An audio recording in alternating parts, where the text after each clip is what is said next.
For students in Pittsburgh and other Crawford County schools. The fight to fund the government comes down to the last day. I'm Deborah Alferone at the White House, where the president's domestic legislative agenda also hangs in the balance. Also, we look at how a vaccine mandate for the airline industry could ultimately affect your holiday travel. The 4 states' most watched news starts now. Classrooms in Crawford County could become mask optional, but only if the county meets certain coronavirus-related health requirements. This is KOAM News at noon. I'm Tanya Bach. Topping our first 7 minutes, Pittsburgh students count the days until they get the green light to go mask-free at school. After meeting with the Crawford County Health Department, the Pittsburgh School Board decided starting October 4th, that's next Monday, students will have the option to go maskless if the following countywide requirements are met. Crawford County must have 40 or fewer new COVID cases per week. The county's case numbers must be stable or trending downward. Local hospitals must have space for COVID-19 patients, and school absences caused by COVID must be under 3%.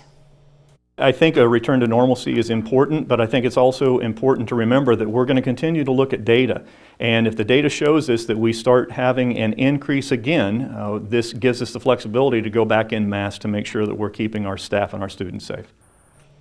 Superintendent Profit also says he and other superintendents in the county will meet with the health department at the end of each week to discuss local data and then let parents and students know if classes are mask optional for the following week.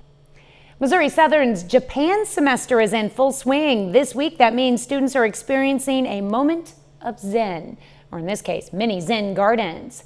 Southern gave them away yesterday in the Student Center, and of course, college students can always use all the peace and relaxation they can get. Because me specifically, I'm taking 19 credit hours, I work part-time, I'm in a lot of other clubs, so this is just a way for me to relax, have fun, have a really good time. This week's Japan semester events also include a showing of the 2001 animated fantasy Spirited Away. Columbus, Kansas citizens are showing their pride in their town. The Columbus Pride Community Cleanup Day yesterday gave residents a chance to beautify the town they love. Our Columbus Pride sponsors this event, and really what we do is we get together for a couple hours and we clean up the city. We go to our parks, we go down the main strip, and we prepare our city this time for something called Columbus Days, an event that we have once a year promoting our city. You can find out when the next Columbus Community Cleanup Day is by following the City of Columbus on Facebook.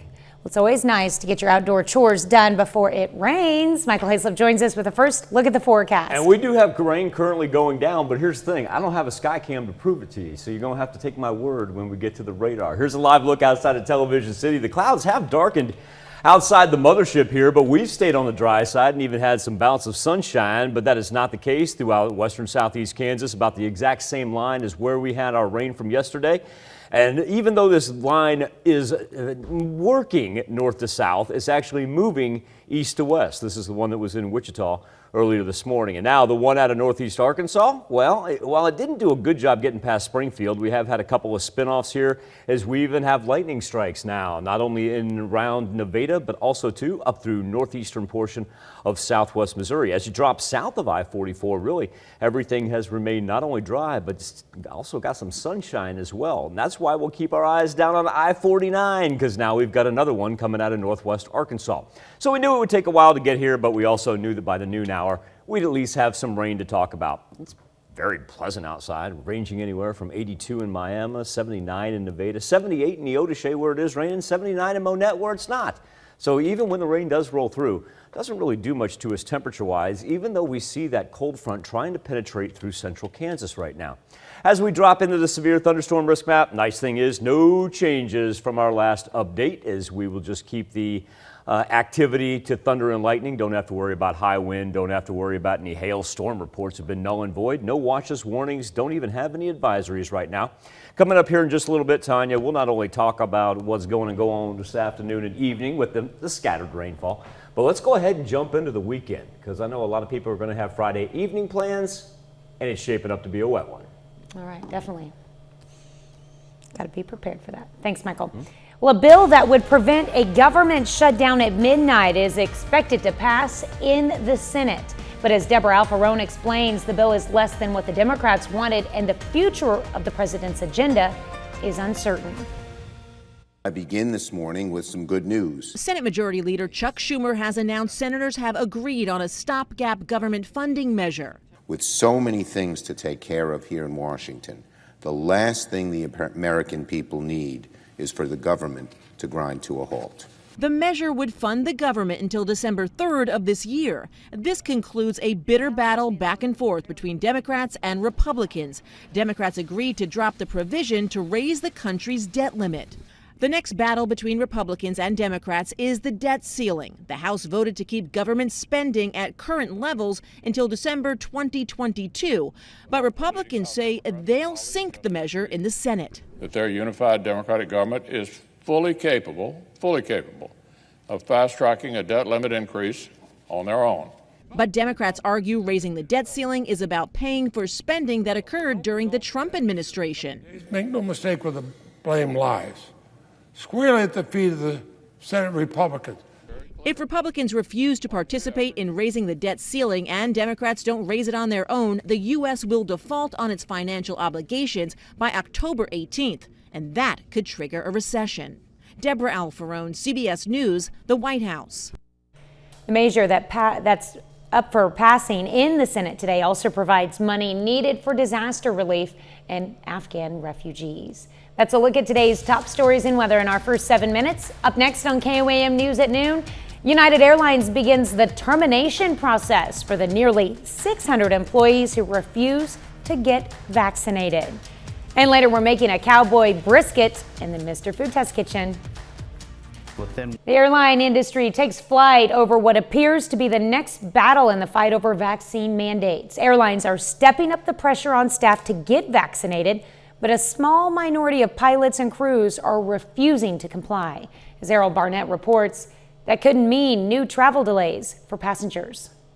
As people start making holiday travel plans, pilot unions are warning that staff shortages could scramble family vacations when the federal vaccine mandate takes effect. How could holiday travel be negatively impacted by a vaccine mandate? Well, if in fact the pilots who are not vaccinated are put on unpaid leave or terminated, that's more than 4,000 pilots at American Airlines that will not be able to fly. Captain Dennis Tager is spokesperson for the Allied Pilots Association and its 15,000 American Airlines pilots. Its vaccination rate is higher than the national average, but Tager says that leaves over 4,000 of their pilots holding out. If indeed the executive order for the mandate on vaccines hits, it'll hit right in the December timeframe.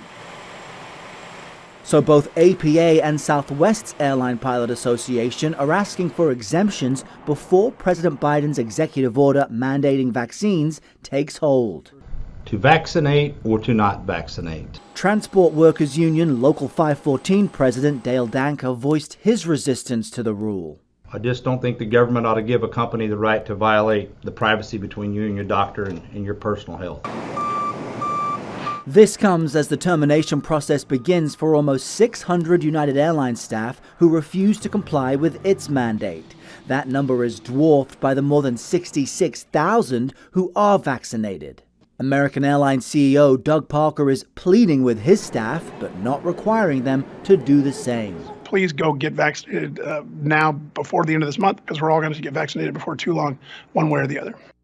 Now, we should note both Tager and Danker are fully vaccinated themselves. They just disagree with across-the-board government mandates. But the data on this is clear. When airlines like United initiate their own across-the-board vaccine mandate, it works. Errol Barnett, CBS News at Reagan National Airport. Still to come on the KOAM News at noon, Mr. Food. No need to spend all day in the kitchen when one appliance can get you in and out of there in no time. If you think you know what it is, now is a good time to dig it out. But first, Michael Hayslip returns with your complete forecast. Blue sky and sunshine hanging right over 7th and Rangeline in Joplin, but we took the tower camera, face it off to the west. And you can tell there's a whole lot more action yet to come. Before we get there, let's take a look at our current conditions here in Joplin. 79 degrees has been very, very comfortable. Humidity, well, like I said, we know it's coming with it up to 72% here as we stand at the noon hour. And that is because it's that funnel of Gulf moisture. And I tell you what, it's taken off here in the past couple of days. Bless you, Tanya, now working its way all the way up to the Canadian border. And most of our activity here in the Midwest kind of jockeying between the western boundary and the eastern portion of that chimney, if you will. And while it's collapsed down on us a little bit, it certainly has been a slow mover.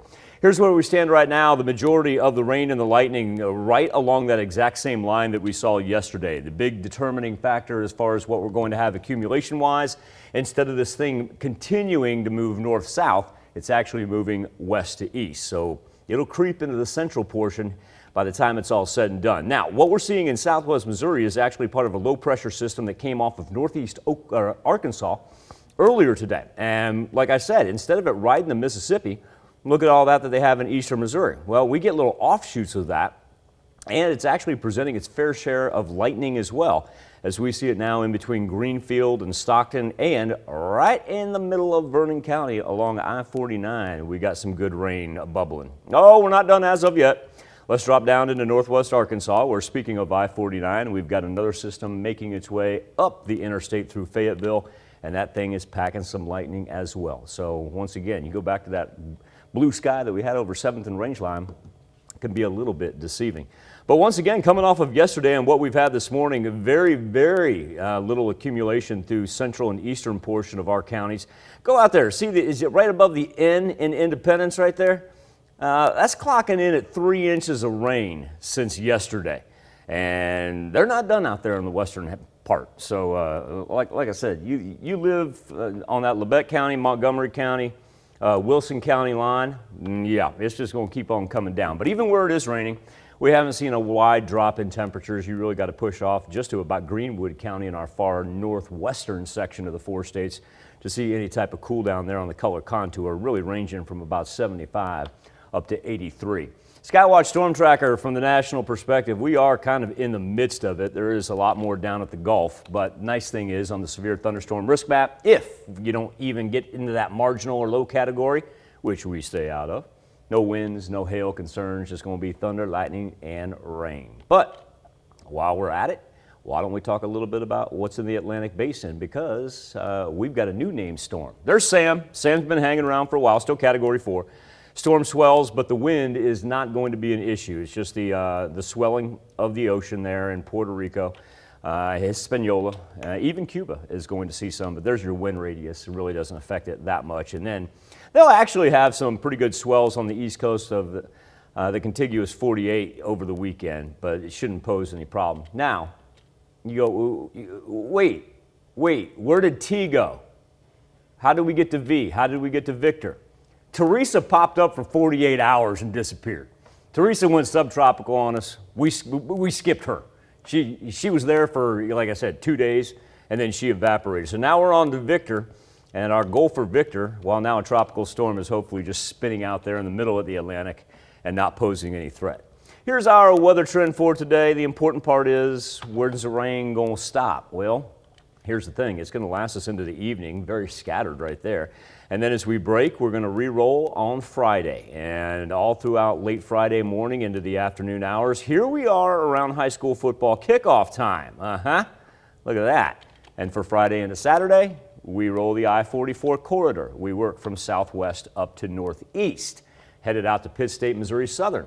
Be prepared for more additional rain at Fred G. Hughes Stadium on Saturday. All right, we're looking for day-wide rain on Saturday, or pretty much. Pretty much. A lot of people have outdoor events planned, so. Yeah, it's not going to be one of those that is all-encompassing in the 4 states, but you get unscathed Saturday and you don't run into a raindrop, you let me know where that travelcation took you. There you go. Okay, thanks, Michael. Well, we take this time to honor today's 4-state hero. Sergeant Major John Petty in the U.S. Army. The Carthage native joined the military during World War II. He also fought in Korea and Vietnam, earning a Combat Infantryman's Badge, a Presidential Unit Citation, the Legion of Merit, and the Bronze Star. To Sergeant Major John Petty, we thank you, our four-state hero. Who doesn't love a tasty brisket? Well, how about a brisket that only takes half the time to make? Howard shows us how to make his Cowboy Brisket in the Mr. Food Test Kitchen. Just because you love meat so tender that it falls off the bone doesn't mean you need to spend all day in the kitchen.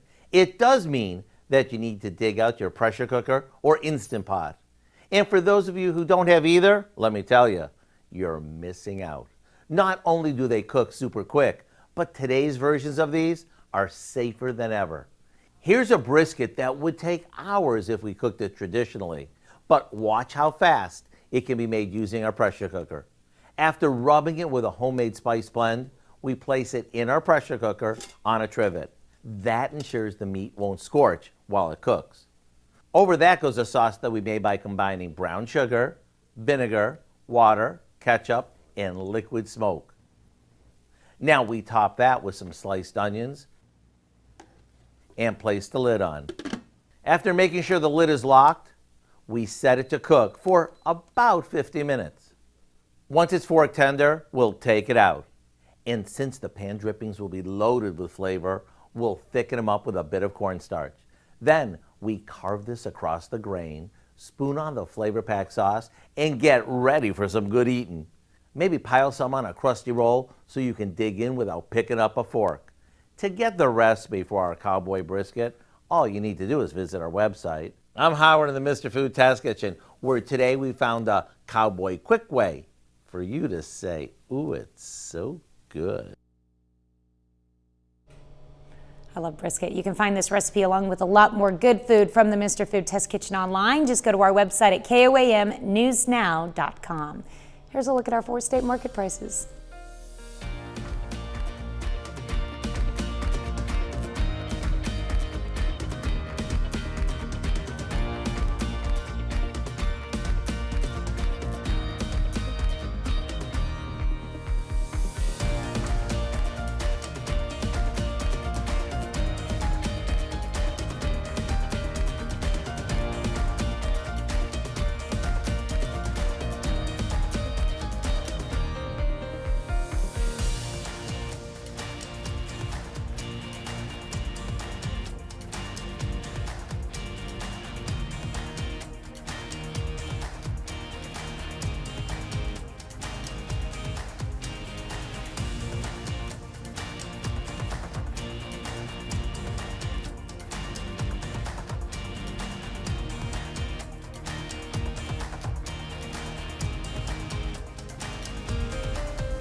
Going to have thunderstorm activity for the rest of the afternoon into the evening. Everything on the left-hand side working from west to east. Everything on the right-hand side working from east to west. Temperatures, we won't see a whole lot of difference for the afternoon. We'll maintain high 70s, low 80s, and then get ready for additional rainfall all throughout tomorrow, late morning into the afternoon and nighttime.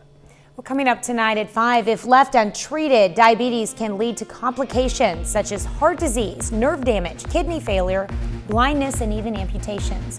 In Health Watch, we look at lifestyle changes that could reduce your risk. Plus, Missouri's governor visits Southeast Missouri for the official ribbon cutting of the I-49 connector. And the red carpet is rolled out for the 11th annual Covers for a Cause event with Show Me Magazine. Join us for those stories and much more tonight on the KOAM News at 5. I want to thank you all for joining Tanya and I on the KOAM News at noon. We shall see you again tomorrow morning. And the rest of the team will see you right back here at 5 o'clock.